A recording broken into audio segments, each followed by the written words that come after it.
తెలంగాణలోని ప్రసిద్ధ దేవాలయాల్లో ఒకటైన దేవాలయం నల్గొండ జిల్లాకి కేవలం 6 కిలోమీటర్ల దూరంలో ఉన్న చెరువుగట్టు పేరుతో ప్రసిద్ధిగాంచింది. శ్రీ పార్వతి జడల రామలింగేశ్వర స్వామి పేరుతో ఈశ్వరుడే స్వయంగా వెలిసిన దేవాలయం ఇది. శ్రీ పరశురాముడు స్వయంగా స్థాపించిన దేవాలయం. చెరువుగట్టు గురించి నల్గొండ అనే పేరు ఎంతమందికి తెలుసో వాళ్ళందరికీ తెలుసు చెరువుగట్టు అంటే ఏంటని.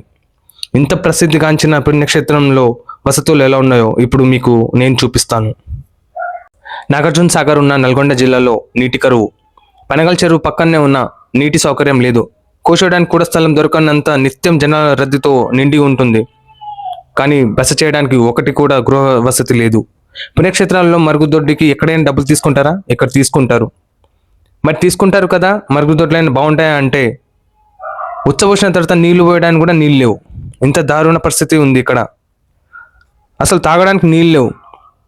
గుట్ట పైన థమ్సప్లు, స్ప్రైట్లు లాంటి కూల్ డ్రింక్స్ బహిరంగంగా అమ్ముతున్నారు. నీళ్ళ బాటిల్ 20 రూపాయల బాటిల్ 30 రూపాయలకు అమ్ముతున్నారు. నీళ్ళు లేని చెరువును చూసి చెరువుగట్ట అని పేరు పెట్టారు కావచ్చు. నల్గొండ అంటే కాంగ్రెస్కి కంచుకోట. కోమటిరెడ్డి వెంకటరెడ్డి, రాజగోపాల్ రెడ్డి, జానారెడ్డి లాంటి వాళ్ళు, గుత్త సుఖేందర్ రెడ్డి లాంటి వాళ్ళు ఈ నల్గొండలో రాజ్యాన్ని ఏలారు. ఈ వీడియో నుండి నేను మిమ్మల్ని ఒకటే అడుగుతున్నా, మీ వల్ల నల్గొండ కలిగిన ఒక్క ప్రయోజనం చెప్పండి. దేవునికి అభిషేకం చేసిన పాలు పైన గుండ్లపై నుంచి మళ్ళీ భక్తులపైనే పడుతుంది.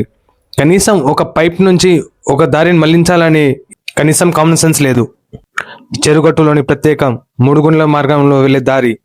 ఆ దారి నుండి వెళ్ళాలనే ముఖ్యంగా చెరువుగట్టుకు వెళ్తూ ఉంటారు భక్తులు. కానీ పైనుంచి పడే పాలు, దాని నుంచి వచ్చే కంపు భక్తులకు ఇబ్బంది కలిగిస్తుంది. చెరువుగట్టు కంటే 100 రెట్లు బెటర్ పక్కనే ఉన్న ఛాయా సోమేశ్వరం ఆలయం. భక్తులకు ఎలాంటి అసౌకర్యం లేదు ఇక్కడ.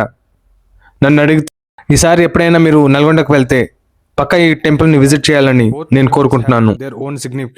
బెటర్ టు విజిట్ ఛాయా సోమేశ్వర ఆలయం ఓవర్ చెరువుగట్టు.